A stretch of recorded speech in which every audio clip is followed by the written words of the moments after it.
As Hurricane Nicholas makes landfall in Texas and Louisiana recovers from Hurricane Ida, UAPB football players reflect on how these tropical storms changed their own lives. The storm just kind of washed out the city, but my family basically came back to nothing.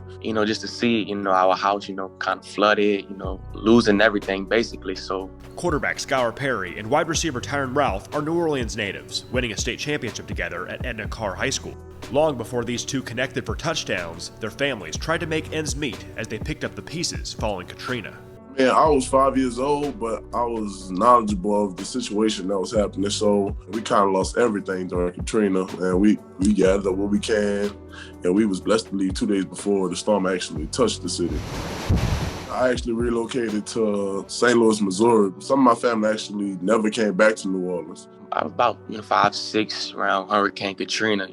My family and I, an extended family, we all stayed in, one hotel. 10 of us in a room, we just playing games. As kids, we don't really know too much. I didn't know what to do as a kid, so I was just, trusting my mom and my dad, Then I ended up relocating in Alabama for a year. The Golden Lions finished their spring season as runner-ups in SWAC. Ralph, the speedster, he's got the Jets. UAPB is in the spotlight this fall, looking for a conference title and playing the Razorbacks. But Perry and Ralph have another source of motivation as their families are affected by Hurricane Ida. In this moment, my family is still cleaning out their houses because a lot of things have molded out and things like that. Power or water as we speak. But a lot of my family thinking about relocating for good. I'm kind of disappointed and, sad that Hurricane Ida happened because I didn't want, this thing to happen again. Everybody, still getting back on track from that, first hurricane.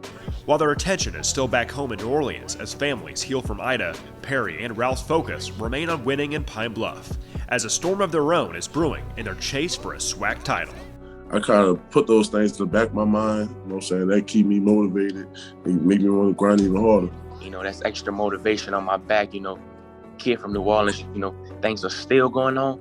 We kind of have to represent for him, out here in Arkansas. So, everything is going to work out for the city. And I'm praying for him, and I hope everything works out for everybody. UAPB visits UCA this Saturday and later faces Arkansas at War Memorial on October 23rd. Nick Walters, Fox 16.